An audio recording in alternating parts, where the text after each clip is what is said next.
We are here today at the Cyber Law Security Conference being held with Mr. Pavan Duggal, and we have Professor, am I right, Christoph? Stueckelberger. He's from GlobeEthics.net. He's from Switzerland. He's the president and founder of this organization. Today morning they just released the book. It says Cyber Ethics 4.0. It is serving humanity with values.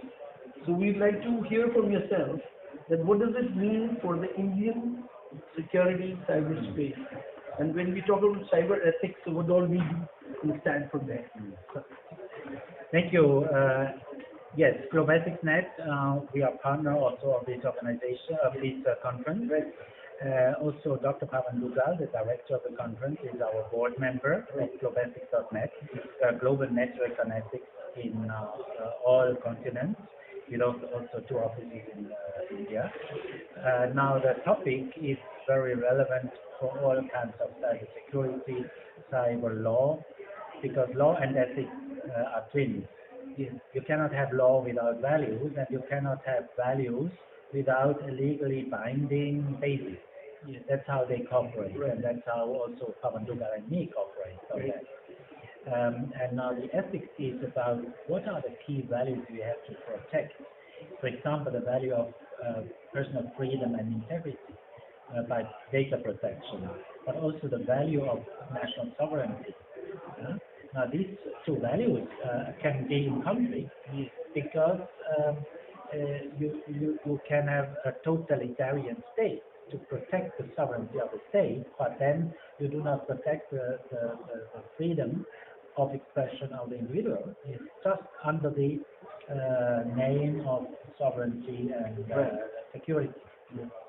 So this book goes a step further. Yes, and this book shows in artificial intelligence and ethics, blockchain ethics, labor issues. What exactly deals with artificial intelligence? For example, the robots. Now, the fear that robots would replace human labor. Last year, I remember you had a paper on that. Yes. When Mrs. Pavan Duggal, the mother of Pavan Duggal, yes, she had she is refuted. She says, "No, I've been a teacher all my life." Right. So it's not. So where, for example, should a teacher be replaced by a robot? Yes. There are some efforts already. Yes. In my view, not good, because we need human relations. Yes. And the robot can be useful for some specific task. He may have more information to digest than we can do as human beings, but he cannot replace the human being. Right. And you talked about hacking as well?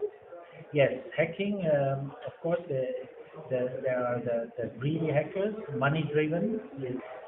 There are some which are called the ethical hackers, which just try to improve the system. Yes.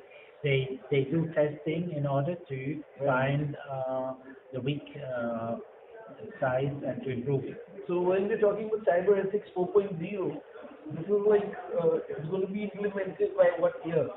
Are we looking for something towards 2025?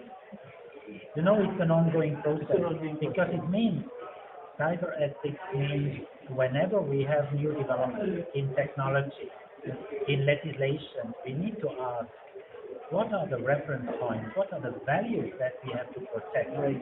And that's the ethical. It's an ongoing process. It's an unlimited process.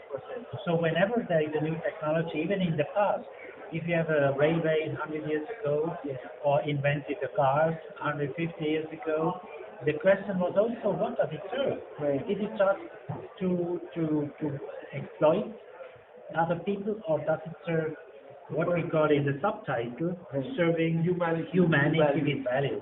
Right. Because at the end of the day, it's a very simple question. Ethics. It is, does it protect and strengthen human dignity, or does it violate? Cyberbullying. Yes. If I attack my peers in the college, in the school, with cyber messages, it violates the integrity and dignity of the other girl or man or boy. So we have always to ask the question: what can we do to protect the human dignity and to enlarge it? Okay. We can, for example, artificial intelligence in health can help. We have probably better treatment. Yes, we have cheaper treatment. Yes. Then it helps human dignity. Right.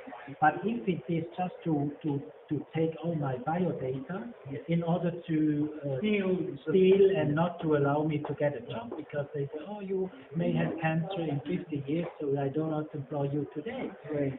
Then it's negative. Yes, true.